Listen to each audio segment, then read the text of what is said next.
So it's built on a few core principles which we'll dig into. And it's really just a way of setting up your day and setting up your meals so that you don't have to think about it.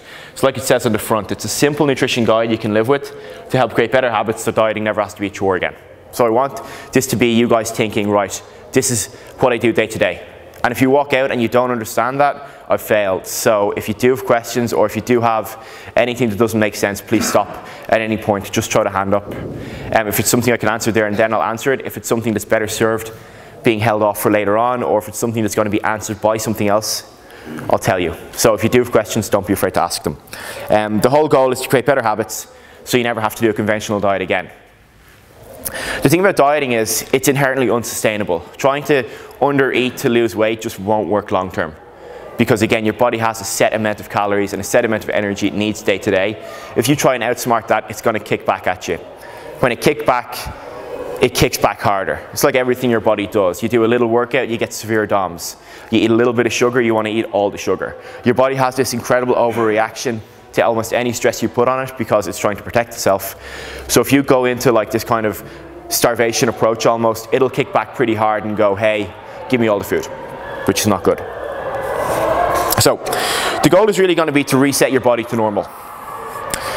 So aiming to eliminate cravings, to drop body fat, and to make sustainable change in the real world. Like I could talk to you about all the different diet principles, about how intermittent fasting is great, about how paleo has its advantages, about the problem with gluten, about why sugar is evil. But really at the end of the day, you've probably heard all that, and you probably know inherently that that stuff is bad, but what you don't know is how to take normal food and actually make it something, you know, like a meal and a lifestyle. Does that make sense? Yeah, okay. So really the perfect state to be in is one where your body never craves foods because it's operating normally.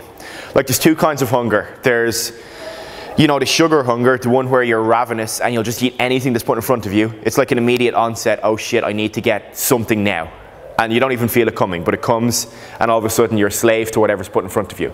And that thing you see is most likely going to be something high in sugar, something full of bad fats and something very low in protein, so that when you do eat it, you just keep that cycle going. Like if you think about how normal blood sugar regulation should be, let's say you have a baseline of energy you need day to day. And once you're kind of in like, let's say this range above and below, so like this is cool and this is like your allowable drop in blood sugars. If you dip down too low, your body will immediately go, oh shit, it's craving time, I need some food. What happens then? You guessed it. You eat some sugar. That sugar sends your blood sugar skyrocketing, way above normal, way above safe physiological ranges that your body recognizes. And it goes, uh-oh, too much sugar. This is a toxic environment for to be in. I need to clear it out. So it sends insulin in and it says, right, let's try and store this. And if it can't store it, it'll turn into fat. Problem is though, again, it overreacts. And it overreacts and takes it way down here. And now when you're down here, your body goes, shit, I need some sugar. And you just end up into this up and down cycle again and again and again, and then you end up 20 stone overweight because of it. So really, when you do experience those cravings, when you do experience that hunger, it's not your fault. It is your body sending a legitimate set of hormonal signals saying, hey, I'm in this dangerous area, I need to eat, get me some food. And if you keep sending it the wrong signal, you're always going to be in trouble. So what you need to do is change the signal. And that's what we're going to talk about as part of Mission Reboot.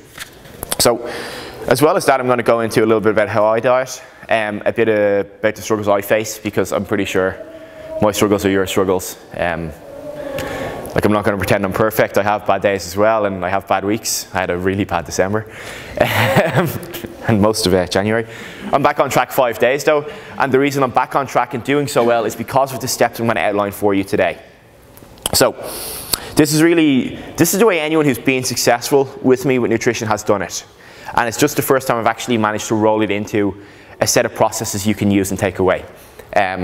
Really, there's one page in this document, it's page number 6, and if you did nothing else, it would tell you exactly what to do, you know, for the rest of your life. So, the thing you're going to have happen, just as part of daily life, is you're going to start dieting, you'll do well, something will happen and you'll regain a little bit of weight. Look, everyone's had that happen. The thing with it is though, when you do it right, and when you eat well, and when you don't go completely over the top after you finish the period of calorie restriction, the amount you gain back is